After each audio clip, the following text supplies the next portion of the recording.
ചെമ്പനിപ്പു സീരിയലിന്റെ നാളത്തെ episode review വിശേഷങ്ങളിലേക്ക് എല്ലാവർക്കും സ്വാഗതം. മാളുവിനെ കുറിച്ചിട്ട് അനാവശ്യം പറയുന്നത് കേൾക്കുമ്പോൾ സച്ചിക്ക് ഭയങ്കരമായിട്ട് ദേഷ്യം വരുന്നുണ്ട്. ഒരു ദിവസം ഫെബിന്റെ കൂടെ താമസിച്ചാണ് അവന്റെ കുഞ്ഞ് അവളുടെ വയറ്റിൽ ഉണ്ട് എന്നുള്ള കാര്യങ്ങളെ കുറിച്ചൊക്കെ പറയുന്നത്. അസംബന്ധം പറയുന്നുണ്ടോ എന്ന് ചോദിച്ചിട്ട് ആ പറഞ്ഞവന് മാത്രമാണ് നമ്മുടെ സച്ചി അടിച്ചിട്ടുണ്ടായിരുന്നത്. പ്രശ്നങ്ങൾ കൂടുതൽ വഷളാവണ്ട എന്ന് കരുതിയിട്ട് മൂന്നാലെണ്ണം കൊടുത്തതിന് ശേഷം അവനെ ഒന്ന് വിരട്ടിയിട്ട് കൂടുതൽ പ്രശ്നം ഉണ്ടാക്കരുത്, മര്യാദയ്ക്ക് നിന്നിട്ടില്ലെങ്കിൽ ഇവിടുന്ന് കല്യാണം കഴിഞ്ഞിട്ട് നീ എഴഞ്ഞു പോകേണ്ടി വരും, അനാവശ്യം പറഞ്ഞ് നടക്കരുത് എന്നൊക്കെ പറഞ്ഞ് അവനെ ഒന്ന് ഭീഷണിപ്പെടുത്തിയിട്ടാണ് സച്ചി അവിടുന്ന് പോകുന്നത്.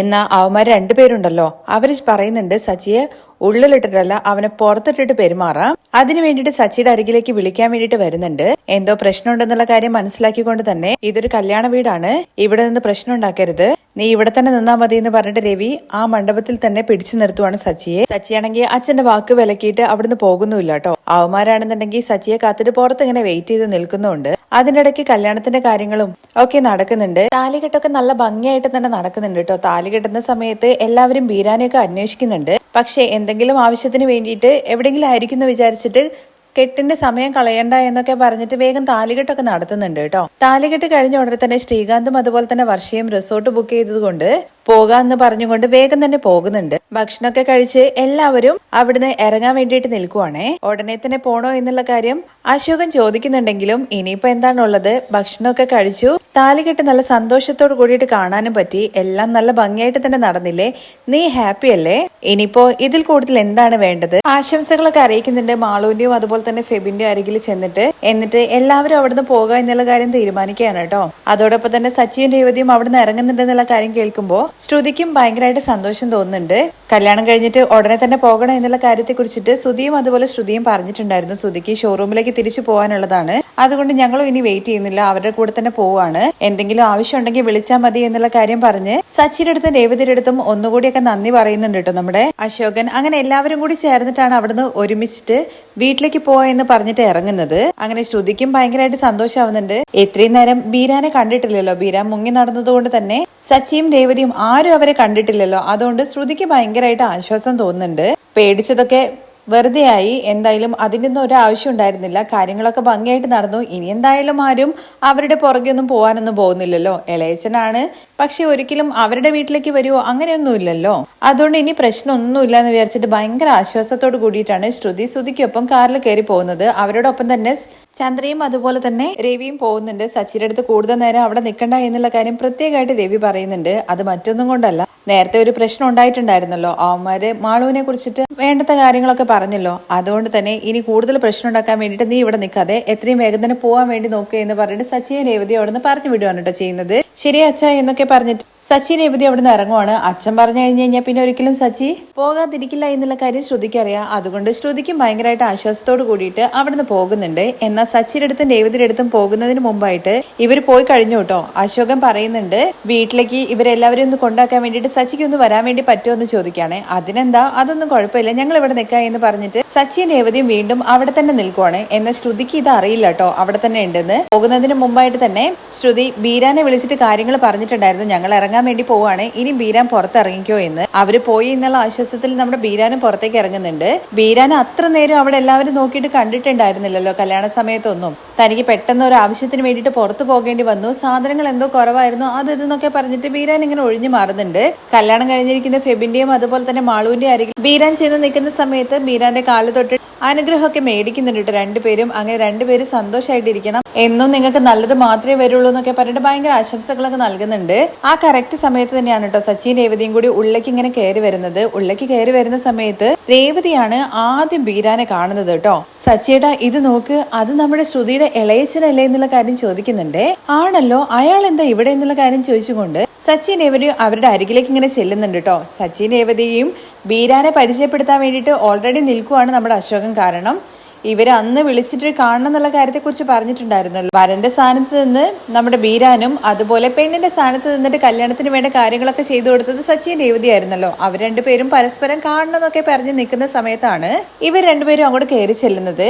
ഇവരെ കാണുമ്പോഴേക്കും ബീരാൻ ആകെ മുഖഭാവമൊക്കെ അങ്ങനെ മാറുന്നുണ്ട് കേട്ടോ. ഇവർ രണ്ടുപേരും പോയി എന്നാണല്ലോ ശ്രുതി പറഞ്ഞത്. എന്നിട്ടാണ് ബീരാൻ അവരുടെ അരികിലേക്ക് വന്നത്. പക്ഷെ ഇവർ രണ്ടുപേരും വീണ്ടും തിരിച്ചു വന്നതാണ് അത് ബീരാനോ ശ്രുതിക്കോ അറിയില്ലായിരുന്നു. അങ്ങനെ സച്ചിയെ കാണുന്നതോട് കൂടിയിട്ട് ബീരാൻ ആകെ ടെൻഷൻ ആവുന്നുണ്ട് കേട്ടോ. സച്ചി അരികിലേക്ക് വരുമ്പോഴേക്കും അശോകനാണെന്നുണ്ടെങ്കിൽ സച്ചി ഇത് ഇയാളുടെ പേരെന്ന് പറഞ്ഞിട്ട് അദ്ദേഹത്തിന്റെ പേരും പറഞ്ഞു കൊടുക്കുന്നുണ്ട്. അത് മാത്രമല്ല ഇത് ഫെബിന്റെ ആമനാണ് എന്നുള്ള കാര്യം കൂടി പറഞ്ഞു കൊടുക്കുവാണ് കേട്ടോ. ഇദ്ദേഹം ആദ്യം അഭിനയിച്ച നാടകത്തിന്റെ കഥാപാത്രത്തിന്റെ പേരായിരുന്നു ബീരാൻ. ആ പേരിലാണ് ഇപ്പം അദ്ദേഹം അറിയപ്പെടുന്നതെന്ന് പറയാണ് കേട്ടോ. അതെ ഇദ്ദേഹം നന്നായിട്ട് അഭിനയിക്കുന്നുണ്ട്. ഇദ്ദേഹത്തിന്റെ ഇളയച്ചൻ കഥാപാത്രമാണ് ഏറ്റവും സൂപ്പർ ആയെന്നുള്ള കാര്യം രേവതി അതിന്റെ ഇടയ്ക്ക് പറയുന്നുണ്ട്. അതൊന്നും കേട്ടിട്ട് അവർക്ക് കാര്യം മനസ്സിലാവുന്നില്ല. ഇദ്ദേഹം അഭിനയിക്കുന്ന ആളാണെന്നുള്ള കാര്യം മാത്രമാണല്ലോ പറഞ്ഞത്. ഇദ്ദേഹമാണ് ഈ കാര്യങ്ങളെല്ലാം മുന്നിൽ നിന്ന് നടത്തി എന്നുള്ള കാര്യങ്ങളെ കുറിച്ചൊക്കെ ഇങ്ങനെ പറയുന്നുണ്ട്. ഇദ്ദേഹം കല്യാണത്തിന്റെ കാര്യങ്ങൾ മാത്രമല്ലല്ലോ, നല്ലൊരു അഭിനേതാവ് ആയതുകൊണ്ട് തന്നെ ഇദ്ദേഹത്തിനെ വെറുതെ അങ്ങനെ സ്വീകരിച്ചു വിട്ടാൽ പോരാ, ഇദ്ദേഹത്തിന് നല്ലൊരു ഗംഭീര സ്വീകരണം തന്നെ നടക്കണം. അല്ല രേവതി ചോദിക്കുമ്പോ പിന്നെ അല്ലാതെ സജ്ജേട്ട അദ്ദേഹത്തെ നന്നായിട്ട് തന്നെ സ്വീകരിച്ചു വിടണം. എന്നാ നമുക്ക് പോയാലോ എന്ന് ബീരാന്റെ അടുത്ത് ചോദിക്കാണ് കേട്ടോ. അത് കേൾക്കുമ്പോഴേക്കും ബീരാനാണെങ്കിൽ ആകെ ടെൻഷൻ അടിച്ച് നിൽക്കുകയാണ്. ഒരു വാക്ക് പോലും മിണ്ടാൻ പറ്റാത്ത അവസ്ഥയിലാണ് ഇങ്ങനെ നിൽക്കുന്നത്. ചെന്ന് പെട്ടിരിക്കുന്നത് സിംഹത്തിന്റെ മടയിലാണല്ലോ. സച്ചിയുടെ മടയിൽ ചെന്ന് പെട്ടുകഴിഞ്ഞാൽ അവസ്ഥ ബീരാൻ എന്താന്നുള്ള കാര്യം നന്നായിട്ട് അറിയാം. അന്ന് ഓൾറെഡി ബീരാന്റെ മേൽ എന്തോ സംശയമൊക്കെ തോന്നിയിട്ടുണ്ടായിരുന്നെങ്കിലും ഇപ്പൊ കാര്യം വ്യക്തമായി കഴിഞ്ഞു കഴിഞ്ഞാൽ സച്ചി എന്തായിരിക്കും ചെയ്യാന്നുള്ള കാര്യം ബീരാന് പോലും അറിയില്ലാത്തൊരു അവസ്ഥയിൽ ഇങ്ങനെ നിൽക്കുവാണ് കേട്ടോ. അങ്ങനെ സച്ചി രേവതിയും കൂടി ചേർന്നിട്ട് ഒരു ഗംഭീര സ്വീകരണം തന്നെ കൊടുക്കുക ബീരാന് എന്നുള്ള കാര്യം പറഞ്ഞു നിൽക്കുന്നത് വരെയാണ് കേട്ടോ അവിടെ കല്യാണ വീട്ടിലുള്ളത് കാണിക്കുന്നത്. അതിനുശേഷം നമ്മുടെ രവിയും അതുപോലെ തന്നെ ചന്ദ്രയാണ് കാണിക്കുന്നത്. കല്യാണത്തിന്റെ കാര്യങ്ങളെ കുറിച്ചിട്ട് രണ്ടുപേരും ഇങ്ങനെ സംസാരിച്ചുകൊണ്ട് നിൽക്കുവാണേ. കല്യാണം എന്തായാലും നല്ല ഭംഗിയായിട്ട് തന്നെ നടന്നല്ലോ. നല്ല കുടുംബക്കാരാണെന്ന് പറയുമ്പോൾ അതെ നല്ല കുടുംബമൊക്കെ തന്നെയാണ്, പക്ഷെ അത്ര കഴിവുള്ള ആൾക്കാരാണെന്നുള്ള കാര്യം തോന്നുന്നില്ല. കഴിവുള്ള ആൾക്കാർ മാത്രമാണോ ചന്ദ്രൻ നല്ല കുടുംബം എന്ന് ചോദിക്കുമ്പോ അതല്ല രവിയേട്ടാ, കുറച്ച് കഴിവുള്ളവരും കൂടിയാണെന്നുണ്ടെങ്കിൽ പറയുമ്പോ നമുക്കൊരു അഭിമാനമല്ലേ. ഇപ്പൊ നമ്മുടെ കാര്യം തന്നെ ഒന്ന് എടുത്തു നോക്ക്. വർഷയാണെന്നുണ്ടെങ്കിൽ വലിയ വീട്ടിലെ പെണ്ണാണ്. പിന്നെ ശ്രുതിയുടെ കാര്യം പറയണ്ടല്ലോ, അവള് മലേഷ്യയിലെ വലിയ പണക്കാരി. രണ്ടുപേരും നല്ല പണക്കാരെ വീട്ടിലെ പെൺകുട്ടികളായതുകൊണ്ട് നമുക്കും ഒരു അഭിമാനമുള്ള കാര്യം തന്നെയല്ലേ. അത് നിനക്ക് വലിയ അഭിമാനം എന്നുള്ള കാര്യം ചന്ദ്രേ പറ. അല്ലെങ്കിലും രവിയേട്ടൻ ഇതൊന്നും സമ്മതിച്ചു തരില്ലല്ലോ.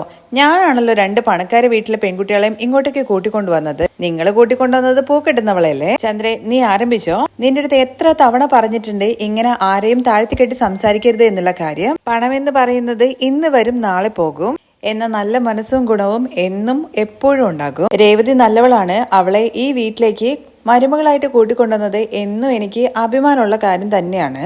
അത് നിങ്ങൾ മാത്രം പറയേണ്ടി വരും. എന്തൊക്കെയാണെന്നുണ്ടെങ്കിലും ഒരിക്കലും കുരുവി അധികം ദൂരം പറക്കൊന്നുമില്ല. അവൾക്ക് ഒരിക്കലും ശ്രുതിയുടെ മുമ്പിൽ നിൽക്കാൻ വേണ്ടി പോലും പറ്റില്ല എന്നൊക്കെ ഇങ്ങനെ ശ്രുതിയെ പൊക്കി അടിച്ചുകൊണ്ടിരിക്കുവാണ്. എന്ത് ചെയ്യാനാണ്, അവളുടെ അച്ഛൻ വേഗം തന്നെ പോയി. സ്വത്താണെന്നുണ്ടെങ്കിൽ കോടതിയിലെ കേസ് എന്നൊക്കെ പറഞ്ഞിട്ട് കുടുങ്ങിക്കിടക്കാണ്. അധികം വൈകാതെ തന്നെ ആ സ്വത്തുക്കളെല്ലാം ശ്രുതിക്ക് വന്നു ചേരും. അത് പറഞ്ഞ് മുഴുവനാക്കുന്നതിന് മുമ്പായിട്ട് തന്നെ സച്ചിയും രേവതിയും അങ്ങോട്ടേക്ക് എത്തുന്നുണ്ട് കേട്ടോ. അച്ചായെന്ന് വിളിച്ചുകൊണ്ടാണ് സച്ചി വരുന്നത്. സച്ചിയെ കണ്ടോടനെ തന്നെ എന്താടാ കല്യാണമൊക്കെ ഭംഗിയായിട്ട് നടന്നില്ലേ? അതൊക്കെ അച്ഛൻ നന്നായിട്ട് നടന്നല്ലോ. അവരെല്ലാവരും വീട്ടിലേക്ക് പോയി. പിന്നെ ചില ചടങ്ങുകളും കാര്യങ്ങളൊക്കെ ഉണ്ടെന്ന് പറഞ്ഞു. ഞങ്ങൾ അതിന് വിളിക്കുകയും ചെയ്തു. എന്നാ പിന്നെ നിങ്ങൾക്ക് അതിനും കൂടി പോയിട്ട് വന്നാ പോരായിരുന്നോ എന്ന് രവി ചോദിക്കുന്നുണ്ട്. അച്ഛ അത് ശരിയാവില്ല. അതിനു മുമ്പ് നമ്മുടെ വീട്ടിൽ ചില ചടങ്ങുകളൊക്കെ ചെയ്ത് തീർക്കാനുണ്ട്. അതിനു വേണ്ടിയിട്ടാണ് ഞങ്ങൾ നേരിട്ട് വേഗം ഇങ്ങോട്ടേക്ക് പോകുന്നത്. നമ്മുടെ വീട്ടിൽ ചടങ്ങോ? എന്ത് ചടങ്ങടാ? അച്ഛ അതിനെ കുറിച്ചൊക്കെ പറയാം. എവിടെ പോയി പൗഡർ എടുത്തി? എടാ സുധി പൗഡർ എടുത്തി ഇങ്ങോട്ട് വാ എന്ന് പറഞ്ഞ് വിളിക്കുന്നുണ്ട്. സുധി മുറിയുന്ന വരുന്നത്. ശ്രുതിയാണെന്നുണ്ടെങ്കിൽ അടുക്കളയിൽ എന്തോ ചെയ്തുകൊണ്ടിരിക്കുവാണ് കേട്ടോ. പായസം എന്തോ ഉണ്ടാക്കുകയാണെന്ന് തോന്നുന്നു. ശ്രീകാന്തേ വർഷ എന്ന് പറഞ്ഞിട്ട് അറിയാതെ നമ്മുടെ സച്ചി വിളിച്ചു പോകുന്നുണ്ട് കേട്ടോ. സച്ചിയേട്ടാ അവര് റിസോർട്ടിലേക്ക് പോയില്ലേ? അത് ശരിയാ, ഞാനത് മറന്നുപോയി. അവരൊരു നല്ല സീനാണല്ലോ മിസ്സായത്. എന്തായാലും കുഴപ്പമില്ല, പിന്നീട് നമുക്ക് അവരുടെ അടുത്ത് പറയാം. അങ്ങനെ സുധി അങ്ങോട്ടേക്ക് വരുന്നുണ്ട്. കുറച്ചു നേരം റെസ്റ്റ് എടുത്തിട്ട് കടയിലേക്ക് പോവാന്ന് വിചാരിച്ച് നിൽക്കുമായിരുന്നു. നീ എന്തിനാടാ എന്നെ വിളിച്ചെന്ന് ചോദിച്ചിട്ടാണ് കേട്ടോ സുധി വരുന്നത്. എടാ അവന് വേറെ പണിയൊന്നുമില്ലല്ലോ, അവൻ അങ്ങനെ വിളിച്ചോണ്ടിരിക്കും. നീ എന്തിനാടാ ഇങ്ങോട്ട് വന്നത്? നീ ഇപ്പൊ റെസ്റ്റ് എടുക്കാൻ നോക്കുക എന്ന് പറഞ്ഞിട്ട് ചന്ദ്ര സുധിയെ പറഞ്ഞു വിടാൻ വേണ്ടി നോക്കുന്നുണ്ട്. അപ്പോഴേക്ക് ശ്രുതിയും വരുന്നുണ്ട്. ശ്രുതി പോകുന്ന സമയത്ത് ചന്ദ്രയെ അവനെന്തോ സംസാരിക്കണം എന്നുള്ള കാര്യം പറഞ്ഞില്ലേ, എന്താണെന്നുള്ള കാര്യം നോക്കാം. പണ്ട് അച്ഛമ്മ ഒരു നരീന്റെ കഥ പറഞ്ഞിട്ട് കേട്ടിട്ടുണ്ടോ? നരി ഒരുപാട് വേഷം അണിയും, ഒരു ദിവസം വേഷം അഴിഞ്ഞു പോകും എന്നൊക്കെ ആ കഥ ഞാൻ കേട്ടിട്ടുണ്ട്. അതുപോലെ തന്നെ ആദ്യം നമ്മളും ചിന്തിക്കും നരി എപ്പോഴാണ് വേഷം അണിയുന്നതെന്നൊക്കെ. പക്ഷെ പിന്നീടാണ് മനസ്സിലാവുക അതെല്ലാം മനുഷ്യനെ കുറിച്ചിട്ടാണ് പറഞ്ഞത് എന്നുള്ള കാര്യം. മനുഷ്യന്മാര് ഒരുപാട് വേഷങ്ങളൊക്കെ അണിയല്ലോ, അതിനെ കുറിച്ചിട്ടുള്ള ഒരു ഉദാഹരണം എന്നുള്ള രീതിയിലാണ് ഈ നരിയുടെ കഥ പറഞ്ഞെന്നൊക്കെ പറയുമ്പോൾ ഇവർക്ക് ആർക്കും കാര്യമൊന്നും മനസ്സിലാവുന്നില്ല കേട്ടോ. ശ്രുതിയാണെന്നുണ്ടെങ്കിൽ രേവതി നിന്റെ ഹസ്ബൻഡ് എന്തൊക്കെയായി വിളിച്ചു പറയുന്നത് നരി വേഷം എന്നൊക്കെ? നിന്റെ ഹസ്ബൻഡ് വേറെ പണിയൊന്നും ഇല്ല എന്നുള്ള കാര്യം ചോദിക്കുവാണേ. അങ്ങനെ സച്ചേട്ടൻ ഒരർത്ഥവും ഇല്ലാതെ ഒരു കാര്യം പറയില്ല. ഇന്ന് ഒരാളുടെ മുഖം മൂടി അഴിഞ്ഞു വീണിട്ടുണ്ട്. അതിനെക്കുറിച്ചാണ് സച്ചേട്ടൻ പറയുന്നത്. എല്ലാ രേവതി നിങ്ങൾക്ക് രണ്ടുപേർക്ക് എന്താ ഭ്രാന്ത് പിടിച്ചോ? എന്തൊക്കെയോ വിളിച്ചു പറയുന്നതെന്ന് ചോദിക്കുന്നുണ്ട് ചന്ദ്ര. അങ്ങനെ ഒന്നുമില്ലാതെ അവരൊന്നും പറയില്ല എന്ന് രവി പറയുന്നുണ്ട്. അച്ഛൻ പറഞ്ഞത് കറക്റ്റ് ആണ്. ഞാൻ പറഞ്ഞില്ല അച്ഛാ ഇന്നിവിടെ ഒരു ചടങ്ങ് നടക്കാൻ വേണ്ടി പോകുന്നു എന്ന്. അതിന് നമുക്കൊരു ഗസ്റ്റ് ഉണ്ട്. ചടങ്ങോ? എന്ത് ചടങ്ങ്? ആര് വന്നു ചടങ്ങിനെന്നൊക്കെ ചോദിക്കുന്നുണ്ടേ. അതൊക്കെ വരുമ്പോ നിനക്ക് മനസ്സിലാവിടാ. ഒരു കാര്യം എന്തായാലും കൺഫേം ആയി, ഇവനെ ഹോസ്പിറ്റലിൽ കൊണ്ടുപോകേണ്ട സമയമായി എന്നുള്ള കാര്യം. ഹോസ്പിറ്റലിലല്ലേ പൗഡർ എടുത്തി? ഇത് കഴിയുന്ന സമയത്ത് ആരെ ഹോസ്പിറ്റലിൽ കൊണ്ടുപോകണം എന്നുള്ള കാര്യം നമുക്ക് തീരുമാനിക്കാം. സച്ചി, നീ കാര്യം എന്താന്ന് വെച്ചാ പറയുന്നത്. സച്ചി വലിച്ചു നീട്ടുന്നത് കാണുമ്പോ നമ്മുടെ രവി പറയുന്നുണ്ട് കേട്ടോ. അച്ഛാ, കാര്യം എന്താന്നുള്ള കാര്യം വന്ന ആള് പറയുന്നതായിരിക്കും കുറച്ചുകൂടി നല്ലത്. രേവതി, അവരെവിടെയുള്ളതെന്ന് ചോദിക്കുമ്പോ പുറത്തുണ്ട് സച്ചേട്ടാ. ആരാടാ വന്നിരിക്കുന്നത് പുറത്ത്? അച്ഛാ, ഇളയച്ചൻ വന്നിട്ടുണ്ട്. ഇളയച്ചനോ? ആരുടെ? അച്ഛനെ കണ്ടു കഴിഞ്ഞാൽ മനസ്സിലാവും. ഇളയച്ചാന്ന് പറഞ്ഞ ഒറ്റ വിളിയുവാണേ. അപ്പോഴാണ് ബീരാൻ അങ്ങോട്ടേക്ക് കയറി വരുന്നത്. ബീരാനെ കാണുമ്പോ തന്നെ ശ്രുതി ആകെ ഞെട്ടി തരിച്ചു നിൽക്കുന്നുണ്ടേ. അയ്യോ, ഇയാൾ എന്തിനാണ് ഇങ്ങോട്ടേക്ക് കയറി വന്നതെന്നുള്ള കാര്യം ഇങ്ങനെ മനസ്സിൽ വിചാരിക്കുന്നുണ്ടേ. വന്നത് ഇളയച്ചനായതുകൊണ്ട് തന്നെ ശ്രുതിയും അതുപോലെ ചന്ദ്രയും ഭയങ്കര ഹാപ്പിയാണ്. ഓടിച്ചാടി ചെല്ലുന്നുണ്ട് കേട്ടോ ചന്ദ്രയും അതുപോലെ ശ്രുതിയും. അയ്യോ, വരൂ വരൂ, ഇളയച്ചൻ കയറി വരൂ. എന്താ അവിടെ തന്നെ നിൽക്കുന്നത്? വരൂ എന്ന് പറഞ്ഞിട്ടും ഇളയച്ചൻ അവിടെ മടിച്ചു തന്നെ നിൽക്കുവാണേ. അതല്ലേ ഇളയച്ച വിളിക്കുന്നത് കേട്ടില്ലേ? കയറി വരൂ ഇളയച്ചെന്ന് സച്ചി പറയുമ്പോഴാണ് ഇളയച്ച ഉള്ളിലേക്ക് കയറി വരുന്നത്. ഇത് നോക്കി രവിയേട്ടാ, ശ്രുതിയുടെ ഇളയച്ചൻ വന്നിട്ടുണ്ട്. ആ, വരൂ വരൂ, എങ്ങനെ സുഖമായിട്ടിരിക്കുന്നു എന്നൊക്കെ രവി ചോദിക്കുമ്പോ സുഖമായിട്ടിരിക്കുന്നു. അല്ല ശ്രുതി, നീ എന്താ ഇളയച്ചൻ വരുന്ന കാര്യത്തെ കുറിച്ച് പറയാണ്ടിരുന്നത്? അത് അത് അത് എന്ന് പറഞ്ഞിട്ട് ശ്രുതി ഇങ്ങനെ ഉരുണ്ട് കളിക്കുവാണേ. അന്ന് നീ ബിസിനസ് ഡെവലപ്മെന്റിന് വേണ്ടിയിട്ട് അങ്കിളുടെ അടുത്ത് പണം ചോദിക്കാന്ന് പറഞ്ഞിട്ടുണ്ടായിരുന്നല്ലോ, അതിനെക്കുറിച്ച് സംസാരിച്ചോന്നൊക്കെയാണ് കേട്ടോ ശ്രുതി ചോദിക്കുന്നത്. ഓ, അതിനെക്കുറിച്ച് സംസാരിക്കാനായിരിക്കല്ലേ വന്നത്? അതുകൂടി കേൾക്കുമ്പോഴേ ചന്ദ്രൻ ഭയങ്കര ഹാപ്പി ആവാണ്. വരൂ വരൂ, നിങ്ങൾ ഇരിക്കുമെന്നൊക്കെ പറഞ്ഞിട്ട് ഭയങ്കര സ്വീകരിച്ച് ഇരുത്തുന്നൊക്കെ ഉണ്ട്. ബീരാനാണെന്നുണ്ടെങ്കിൽ പ്രത്യേകിച്ച് ഒരു എക്സ്പ്രഷനും ഇല്ല കേട്ടോ. അവിടെ ഇങ്ങനെ മെല്ലെ പോയി ഇരിക്കുന്നുണ്ട്. സച്ചിയുടെയും അതുപോലെ തന്നെ രേവതിയുടെയും കൂടെയാണല്ലോ ബീരാൻ വന്നിരിക്കുന്നത്. കഥ എല്ലാം കഴിഞ്ഞു എന്നുള്ള കാര്യം ശ്രുതിക്ക് തോന്നുന്നുണ്ടെങ്കിലും ശ്രുതി മാക്സിമം പിടിച്ചു നിൽക്കാൻ വേണ്ടി ശ്രമിക്കുന്നുണ്ട് കേട്ടോ. എന്ന് പറയാതെ വന്നത് എന്തെങ്കിലും പ്രധാന വിശേഷം വല്ലതും ഉണ്ടോ? എന്തെങ്കിലും പ്രത്യേകിച്ച് പറയാൻ വേണ്ടി വന്നതാണോ എന്നൊക്കെ ചന്ദ്ര ചോദിക്കുന്നുണ്ടേ. അങ്ങനെ പുള്ളിയായിട്ട് വന്നതല്ല, ഞാനാണ് ഇങ്ങോട്ട് കൂട്ടിക്കൊണ്ടുവന്നതെന്ന് സച്ചി പറയുന്നുണ്ട്. ശ്രുതി അങ്കിളുടെ അടുത്ത് കാര്യങ്ങളെല്ലാം സംസാരിച്ചിട്ടുണ്ടായിരുന്നോ? പണം തരാൻ വേണ്ടിയിട്ടാണോ വന്നത്? എന്തായാലും അങ്കിൾ ഇങ്ങനെ സർപ്രൈസ് ആയിട്ട് വരുന്നുള്ള കാര്യം ഞാൻ ഒട്ടും പ്രതീക്ഷയില്ല എന്നൊക്കെ ശ്രുതി ഇങ്ങനെ ഭയങ്കര എക്സൈറ്റഡ് ആയിട്ട് പറയുന്നുണ്ടേ. അല്ല ശ്രുതി, നിനക്കറിയായിരുന്നോ ഇളയച്ചൻ വരുന്നതിനെ കുറിച്ചിട്ട്? ഇല്ല, എനിക്ക് അറിയില്ലായിരുന്നു എന്ന് ശ്രുതി പറയുമ്പോ, ഓ, നിന്റെ അടുത്തും പറയാണ്ടാണല്ലേ വന്നത്? ഇളയച്ച എന്തായാലും ശ്രുതിയുടെ അച്ഛൻ മരിച്ചുപോയി, അവരെ ഒന്ന് കാണാൻ പോലും പറ്റാത്ത അവസ്ഥയായി. പക്ഷെ എന്തായാലും അവരുടെ സ്ഥാനത്ത് നിങ്ങളുണ്ടല്ലോ. എന്തായാലും നിങ്ങൾ ഇനി ഇടയ്ക്കിടയ്ക്ക് വീട്ടിലേക്കൊക്കെ വരണം കേട്ടോ. മലേഷ്യയിൽ നടക്കുന്ന കേസിന്റെ കാര്യങ്ങളെ കുറിച്ചൊക്കെ ചോദിക്കുന്നുണ്ട്. അത് തീർന്നോ? എല്ലാം ശ്രുതിയുടെ പേരിലേക്ക് തന്നെ വരില്ലേ എന്നൊക്കെ ഒന്നും കൂടി കൺഫേം ചെയ്യുന്നുണ്ട് കേട്ടോ ചന്ദ്ര. അതിന് മറുപടിയായിട്ട് അത് എന്ന് പറഞ്ഞിട്ട് ബീര ഇങ്ങനെ ബബ്ബ അടിക്കുകയാണേ. ബീരാനെ എങ്ങനെയെങ്കിലും രക്ഷിക്കണല്ലോ. അല്ല, ഇളയച്ചൻ വരുന്ന കാര്യത്തെ കുറിച്ചിട്ട് പറഞ്ഞില്ലല്ലോ, എന്നെ ഒന്ന് വിളിച്ചിടായിരുന്നോ വരുന്നതിന് മുമ്പായിട്ട്? എന്താ പെട്ടെന്ന് ഇങ്ങോട്ട് കയറി വന്നതെന്നുള്ള രീതിയിലൊക്കെ ചോദിക്കുന്നുണ്ട് കേട്ടോ. അതേ പൗഡർ എടുത്തി ഞാനാണ് ഇങ്ങോട്ടേക്ക് കൂട്ടിക്കൊണ്ടുവന്നത്. ഇളയച്ചനെ ഒരു പ്രധാനപ്പെട്ട സ്ഥലത്ത് വെച്ചിട്ട് കണ്ടതുകൊണ്ട് ഞാൻ കൈയോടെ ഇങ്ങോട്ട് പൊക്കിക്കൊണ്ടുവന്നതാണ്. കല്യാണ വീട്ടിൽ വെച്ചിട്ട് കണ്ടിട്ടാണെന്ന് തോന്നുന്നു ഇങ്ങോട്ട് കൂട്ടിക്കൊണ്ടുവന്നത്. എന്തെങ്കിലും കാണിച്ചിട്ട് ഇത് ഒപ്പിച്ചേ പറ്റുള്ളൂ എന്നുള്ള കാര്യം ശ്രുതി ഇങ്ങനെ മനസ്സിൽ വിചാരിക്കുന്നുണ്ട്. ഇളയച്ചൻ എന്തെങ്കിലും ബിസിനസിന്റെ ആവശ്യത്തിന് വേണ്ടിയിട്ട് എവിടെയെങ്കിലും പ്രധാനപ്പെട്ട സ്ഥലത്ത് പോകാൻ വേണ്ടി വന്നതായിരിക്കും. ആ സമയത്ത് നീ എന്തിനാ അവരെ ഡിസ്റ്റർബ് ചെയ്തിട്ട് ഇങ്ങോട്ട് കൂട്ടിക്കൊണ്ടുവന്നത്? സോറി ഇളയച്ച, ഈ സച്ചി അല്ലെങ്കിലും എപ്പോഴും ഇങ്ങനെ തന്നെയാണ്. ഏത് സമയത്ത് എന്താണ് ചെയ്യേണ്ടതെന്നുള്ള കാര്യം അവനൊന്നും അറിയില്ല എന്നൊക്കെ പറഞ്ഞിട്ട് ഉരുണ്ട് കളിക്കുവാണ് ശ്രുതി. ഇത് കേട്ട ഉടനെ രേവതിയാണെങ്കിൽ ശ്രുതിയുടെ അടുത്ത് പറയുന്നുണ്ട്, ഇത് നോക്ക് ശ്രുതി, സച്ചേട്ടന് എന്ത് എപ്പോ എങ്ങനെ ചെയ്യണം എന്നുള്ള കാര്യം നന്നായിട്ട് അറിയാം. നിങ്ങൾ രണ്ടുപേരെടുത്തും എന്റെ കാര്യങ്ങളിൽ ഇടപെടരുതെന്നുള്ള കാര്യം പറഞ്ഞു കഴിഞ്ഞാൽ നിങ്ങൾ കേൾക്കില്ല. അങ്കിൾ എന്തെങ്കിലും പ്രധാനപ്പെട്ട കാര്യത്തിന് വേണ്ടിയിട്ട് വന്നതാണോ? ഇവര് ഫോഴ്സ് ചെയ്തിട്ട് അങ്കിളിനെ ഇങ്ങോട്ട് കൂട്ടിക്കൊണ്ടു വന്നതാണോ? ഇത് കേട്ട ഉടനെ തന്നെ നമ്മുടെ സച്ചിയാണെങ്കിൽ പൗഡർ എടുത്തി എന്ന് പറഞ്ഞിട്ട് അങ്ങ് അടുത്തേക്ക് ചെല്ലുവാണേ. നീ ഇങ്ങനെ ഇളയച്ച ഇളയച്ച എന്ന് വിളിക്കുന്നത് കേൾക്കാൻ നല്ല രസമുണ്ട്. ഇളയച്ചൻ എന്ന് പറയുമ്പോ അങ്കിള്, ഇവര് ആരുടെ അങ്കിളാന്നുള്ള കാര്യം അറിയോ? അച്ഛനറിയോ ഇദ്ദേഹം ആരുടെ മാമനാണെന്ന്? ആരുടെ ഇളയച്ചനാന്നുള്ള കാര്യം ചോദിച്ചു കഴിഞ്ഞാൽ ഇത് ശ്രുതിയുടെ ഇളയച്ചനല്ലേ? അതെ, പൗഡർ എടുത്തിയുടെ മലേഷ്യ ഇളയച്ചൻ. അത് നമുക്ക് ഒരു സൈഡിലേക്ക് വെക്കാം. എന്നാൽ ഇദ്ദേഹം മറ്റൊരാളുടെ മാമനും കൂടിയാണ്. ഇദ്ദേഹം ആരുടെ മാമനാന്നുള്ള കാര്യം അറിയോ? നമ്മുടെ അശോകൻ അങ്കിള് മകള് കല്യാണം കഴിച്ചിട്ടുള്ള ഫെബിനില്ലേ, ആ ഫെബിന്റെ അമ്മയുടെ ആങ്ങളെയാണ് ഫെബിന്റെ മാമൻ. ഇത് കേട്ട ഉടനെ എല്ലാവർക്കും ഭയങ്കരമായിട്ട് ഷോക്ക് ആവുന്നുണ്ട്. ഇവൻ എന്തൊക്കെയാണ് ഈ വിളിച്ചു പറയുന്നത്? നമ്മുടെ ശ്രുതിയുടെ ഇളയച്ചനെ വേറെ ആരുടെ മാമനാണെന്നുള്ള കാര്യം പറയുന്നു. അമ്മേ, സച്ചേട്ടൻ പറഞ്ഞത് സത്യം തന്നെയാണ്. അച്ഛാ, അശോകനങ്ങള് അന്ന് പറഞ്ഞിട്ടില്ലായിരുന്നോ ഫെബിന്റെ മാമനെ പരിചയപ്പെടുത്തി തരാ എന്നുള്ള കാര്യം? അതെ പറഞ്ഞിട്ടുണ്ടായിരുന്നു, പക്ഷെ നമുക്ക് പരിചയപ്പെടാൻ വേണ്ടി പറ്റിയില്ലല്ലോ എന്ന് രവി പറയുന്നത് കേൾക്കുമ്പോ, അത് അച്ഛ വേറെ ആരുമല്ലതാ ഈ നിൽക്കുന്ന ആള് തന്നെയാണ്. ശ്രുതിയാണെങ്കിൽ അപ്പോഴേക്കും ടെൻഷൻ അടിച്ച് ഇല്ലാതാവുന്നുണ്ട്. കാരണം സച്ചിയും രേവതിയും എല്ലാ കാര്യങ്ങളും മനസ്സിലാക്കിയിട്ട് ബീരാനെ കല്യാണ വീട്ടിൽ തന്നെയാണ് കൂട്ടിക്കൊണ്ടുവന്നുള്ള കാര്യം മനസ്സിലാവുന്നുണ്ട് കേട്ടോ. നിങ്ങൾക്ക് എല്ലാവർക്കും ഇപ്പോഴും കാര്യം മനസ്സിലായില്ലേ എന്ന് സച്ചി ചോദിക്കുമ്പോഴേക്കും, അപ്പോ അശോകന്റെ മകളുടെ ഭർത്താവിന്റെ മാമൻ തന്നെയാണോ ശ്രുതിയുടെ മാമനും. അപ്പോ ഇവർ രണ്ടുപേരും ബന്ധുക്കളാണോ എന്നൊക്കെയാണ് കേട്ടോ രവി ചോദിക്കുന്നത്. ഇത് കേട്ട ഉടനെ സച്ചി പറയുന്നുണ്ട്, അച്ഛൻ എന്തൊരു മണ്ടത്തരാണ് ഈ പറയുന്നത്. അച്ഛനല്ലെങ്കിലും ഈ കാര്യത്തിലും നല്ല രീതിയിൽ മാത്രമേ ചിന്തിക്കാൻ വേണ്ടി പറ്റുന്നുള്ളൂ അല്ലേ. ഇതിലുള്ള കുഴപ്പം എന്താന്നുള്ള കാര്യം അച്ഛന് മനസ്സിലായില്ല അല്ലെ. ഇതുകൊണ്ടാണ് നമ്മൾ എല്ലാവരും ഇത്രയും നാൾ പറ്റിക്കപ്പെട്ടത് എന്നുണ്ടെങ്കിൽ ആകെ കുഴപ്പം പിടിച്ച് നിൽക്കുവാണ്. ഈ സച്ചി എന്തെല്ലാം കാര്യങ്ങളൊക്കെയാ പറയുന്നത്. എളേച്ച ഇവൻ എന്തൊക്കെയാ ഈ പറയുന്നത്, എളേച്ചൻ എന്താ ഒന്നും മിണ്ടാതിരിക്കുന്നൊക്കെ ഇങ്ങനെ ശ്രുതി ചോദിക്കുന്നുണ്ടേ. എളേച്ചനൊന്നും മിണ്ടാൻ പറ്റില്ലല്ലോ. അത് ശരിയാണല്ലോ, ഇത് നമ്മുടെ ശ്രുതിയുടെ എളേച്ചനാണ്, മലേഷ്യയിൽ നിന്ന് വന്നു. അമ്മേ മലേഷ്യയിൽ ഇമ്പോർട്ടിങ് എക്സ്പോർട്ടിങ് ചെയ്തോണ്ടിരിക്കുന്നു തന്നെയാണ്. വെട്ടൊന്ന് തുണ്ടൻ രണ്ട് എന്ന് ചെയ്യുന്ന ബിസിനസ്സാണ്. ചുമ്മാ കൊത്ത് എന്നിങ്ങനെ കൊത്തിക്കൊണ്ടേയിരിക്കും. സച്ചി പറയുന്നതൊന്നും കേട്ടിട്ട് നമ്മുടെ രവിക്ക് ഇപ്പോഴും കാര്യം മനസ്സിലായിട്ടില്ല കേട്ടോ. കാര്യം വീണ്ടും അന്വേഷിക്കുമ്പോ സച്ചി പറയുന്നുണ്ട്, ഇവരുടെ നാട് എവിടെയാന്നുള്ള കാര്യം അറിയോന്ന്. ഇപ്പൊ സച്ചി നീ എന്താടാ പറഞ്ഞു വരുന്നത്? ഇവര് മലേഷ്യക്കാരനാണല്ലോ, അതുപോലെ തന്നെ ഫെബിന്റെ ഡിസ്റ്റന്റ് റിലേറ്റീവ് ആണെന്നാണോ പറഞ്ഞു വരുന്നത്? ശ്രുതി എന്തൊക്കെയാ ഇതെന്നൊക്കെ ചന്ദ്ര ഇങ്ങനെ ചോദിക്കുന്നുണ്ടേ. ചന്ദ്രയ്ക്കും കാര്യം മനസ്സിലായില്ല. പൊട്ടനായ ശ്രുതിയോ ആണെന്നുണ്ടെങ്കിൽ അമ്മേ ശ്രുതിയുടെ ഫാമിലി എന്ന് പറയുന്നത് എത്ര വലിയ ഫാമിലിയാണ്, വലിയ മലേഷ്യ ടീംസ് അല്ലേ. അവരുടെ ഫാമിലി എവിടെ കിടക്കുന്നു, അശോകൻ അങ്കിളുടെ ഫാമിലി എവിടെ കിടക്കുന്നു എന്നൊക്കെ പറഞ്ഞിട്ട് താഴ്ത്തി കെട്ടുവാണേ. അങ്ങനെ അവർ തമ്മിൽ അങ്ങനെ റിലേഷൻ വരാൻ വേണ്ടിയിട്ട് ഒരു സാധ്യതയില്ല എന്ന് ശ്രുതി പറയുന്നുണ്ടേ. ഇവരെന്തൊക്കെയാ ഇളയിച്ച ഈ പറയുന്നത്, നിങ്ങളെ തെറ്റിദ്ധരിച്ചതാണോ എന്ന് ചന്ദ്ര ഇങ്ങനെ ബീരാന്റെ അടുത്ത് ചോദിക്കുന്നുണ്ട്. ബീരാനാണെങ്കിൽ സൈലന്റ് ആയിട്ട് നിൽക്കുവാണല്ലോ. അങ്ങനെ ആവാൻ തന്നെയാണ് ആന്റി സാധ്യത, അല്ലെങ്കിലും സച്ചിക്ക് എല്ലാം തെറ്റിദ്ധരിക്കാൻ മാത്രമല്ലേ അറിയത്തുള്ളൂ എന്ന് ഭയങ്കര ടെൻഷനോട് കൂടിയിട്ടാണ് ശ്രുതി പറയുന്നത്. അല്ലെങ്കിലും സച്ചിക്ക് എപ്പോഴും ഏടാകൂടമായിട്ട് ചിന്തിക്കാൻ മാത്രമേ അറിയുള്ളൂ. അങ്കിളിനെ ഇങ്ങോട്ട് കുരുക്കി കൊണ്ടുവന്നതായിരിക്കും. ഇത് ശരിക്കും അങ്കിളിനെ ഇൻസൾട്ട് ചെയ്യുന്നത് പോലെയാണ്. ശ്രുതി എന്തൊക്കെയാ ഇതെന്നൊക്കെ ചോദിച്ചിട്ട് ശ്രുതി കടന്ന് തുള്ളുന്നുണ്ടേ. അങ്കിൾ ഇങ്ങോട്ട് വരുന്നതിന് മുമ്പ് എന്നെ ഒന്ന് വിളിച്ചൂടായിരുന്നോ? ഇവിടെ ഏതെങ്കിലും ഹോട്ടലിലാണോ താമസിക്കുന്നത്?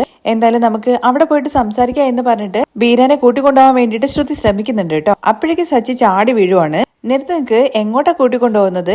എവിടെ പോയിട്ട് സംസാരിക്കാനാണ്? ഇവിടെ വെച്ച് തന്നെ സംസാരിക്കണം. ഇത് എന്തൊക്കെയാ ഇളയച്ചൻ ഇവൻ ഈ കിടന്ന് പറയുന്നതെന്ന് ചന്ദ്ര ചോദിക്കുമ്പോഴേക്കും അമ്മ നിൽക്ക്, അവരുടെ മനസ്സിൽ നിന്നും ആ ഇളയച്ചൻ ക്യാരക്ടർ അങ്ങ് പെട്ടെന്ന് പോയിട്ടില്ല, അതിന്റെ ഒരു പ്രശ്നമാണ്. ഇത് നോക്ക് രവിയേട്ട, ഇവൻ എന്തൊക്കെയാ ഈ പറയുന്നത്, എനിക്ക് അങ്ങ് ഭ്രാന്ത് പിടിക്കുന്നുണ്ടെന്ന് ചന്ദ്ര പറയുമ്പോ നീ നിക്ക് ചന്ദ്ര, സച്ചി കുറച്ച് കാര്യങ്ങൾ മനസ്സിലാവുന്ന രീതിയിൽ പറ. ഇവരുടെ നാട് മലേഷ്യയോ സിംഗപ്പൂരോ ഒന്നുമല്ല, ഇയാള് നമ്മുടെ നാട്ടുകാരനാണ്. അതേടാ, നമ്മുടെ നാട്ടിൽ നിന്ന് അവര് മലേഷ്യ പോയിട്ട് സെറ്റിൽ ആയതെന്നുള്ള കാര്യത്തെ കുറിച്ച് നേരത്തെ പറഞ്ഞിട്ടുണ്ടല്ലോ എന്ന് ശ്രുതി ചോദിക്കുന്നുണ്ടേ. ബൈ, കുറച്ചു നേരം ഒന്ന് വെയിറ്റ് ചെയ്യുന്ന സച്ചി സുധിയുടെ അടുത്ത് പറയുവാണ്. ഇദ്ദേഹം മലേഷ്യയിലൊന്നും പോയിട്ടില്ല, പാസ്പോർട്ട് പോലും ഇല്ല, പിന്നെ എങ്ങനെയാണ് ഈ നാട് വിട്ടു പോകുന്നത്? ഇവൻ എന്തോ കുടിച്ചിട്ട് എന്തൊക്കെയോ വന്നിട്ട് പറയുവാണ്. ഇവൻ എങ്ങനെയാണ് അശോകന്റെ മരുമകന്റെ മാമനാവുന്നത്? ചുമ്മാ വെറുതെ കിടന്നിട്ട് ഓരോന്ന് പറയരുതെന്നൊക്കെ ചന്ദ്രൻ ഇങ്ങനെ പറയുന്നുണ്ട്. അങ്ങനെ കുടിച്ചിട്ടൊന്നും വന്നിട്ട് സച്ചിട്ട് സംസാരിക്കുകയല്ല, നല്ല സ്വബോധത്തിൽ തന്നെയാണുള്ളത്. ഇത് നോക്ക് രവിയേട്ട, അന്ന് അശോകൻ പറഞ്ഞിട്ടില്ലായിരുന്നോ അശോകന്റെ മരുമകന്റെ മാമൻ ഇറച്ചിക്കടത്ത് നടത്തുകയാണോ എന്നുള്ള കാര്യം? അതെ, അത് ശരി തന്നെയാണെന്ന് രവി പറയുന്നുണ്ട്. ഉടനെ രേവതി പറയുന്നത്, ആ ഇറച്ചിവെട്ട് നടത്തുന്ന ആള് തന്നെയാണ് ഈ ഇരിക്കുന്ന ആള്. നീ എന്താടി പറഞ്ഞത്? ഇവരെയാണോ നീ ഇറച്ചിവെട്ടുകാരെന്ന് പറഞ്ഞത്? ഇത് നോക്ക് രവിയേട്ടാ, ശ്രുതിയുടെ ഇളയച്ചനെ ഇവര് നാണം കെടുത്തുവാണ്. ഇത് നോക്ക് സച്ചി, ഈ കാര്യത്തിൽ കളിക്കരുത്. അയ്യോ ഞാൻ കളിക്കല്ല, ഞാൻ പറഞ്ഞതെല്ലാം സത്യം തന്നെയാണ്. ഇദ്ദേഹം ഇറച്ചിവെട്ടുകാരൻ ബീരാനാണ്.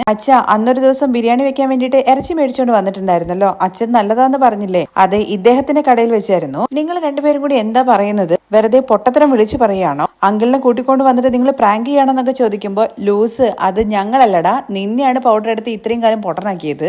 അങ്ങനെ ഇത്രയും നാള് നിന്നെ പൊട്ടനാക്കിയത് പൗഡർ എടുത്തിയാണ് അല്ലേ? പൗഡർ എടുത്തി എന്ന് സച്ചി ചോദിക്കുമ്പോഴേക്കും മതി സച്ചി, നീ കുറച്ച് ഓവർ ആവുന്നുണ്ട്. ഇത് നോക്ക് ആന്റി, ഇവൻ എന്റെ അങ്കിളിനെ കൂട്ടിക്കൊണ്ട് വന്നിട്ട് എന്തൊക്കെയോ അനാവശ്യങ്ങൾ പറയുകയാണ്, ഇൻസൾട്ട് ചെയ്യാണെന്നൊക്കെ പറഞ്ഞിട്ട് ശ്രുതി ഇങ്ങനെ ദേഷ്യപ്പെടുന്ന രീതിയിൽ സംസാരിക്കുന്നുണ്ട്. അങ്കിൾ വാ അങ്കിൾ, നമുക്ക് പോകാം എന്ന് പറഞ്ഞിട്ട് ശ്രുതി ബീരാനെ കൂട്ടിക്കൊണ്ടുപോകാൻ വേണ്ടി ശ്രമിക്കുമ്പോഴേക്കും രേവതി അങ്ങ് തടഞ്ഞു നിർത്തുവാണേ. ശ്രുതി, ഇതിൽ കൂടുതൽ നിനക്ക് ഒന്നും മറച്ചു വെക്കാൻ വേണ്ടി പറ്റില്ല. എല്ലാത്തിനും ഒരു തീരുമാനമായിട്ടുണ്ട്. ഇനിയും നീ കള്ളം പറഞ്ഞു കഴിഞ്ഞാൽ അത് നിനക്ക് തന്നെയാണ് ശ്രുതി പ്രശ്നം. ഇതെല്ലാം കേട്ട് ഭ്രാന്ത് പിടിച്ച ചന്ദ്ര പറയുന്നുണ്ട് കേട്ടോ, എനിക്ക് തലയെല്ലാം കൂടി പെരുത്ത് കയറുന്നുണ്ട്. ഇവിടെ എന്താണ് നടക്കുന്നത്? അയ്യോ അമ്മേ, നിക്ക്, ഇപ്പോഴേ ടെൻഷൻ ആവല്ലേ കേട്ടോ, മുഴുവനായിട്ട് കേൾക്കൂ. ഇദ്ദേഹം മലേഷ്യ മാമനൊന്നും അല്ല.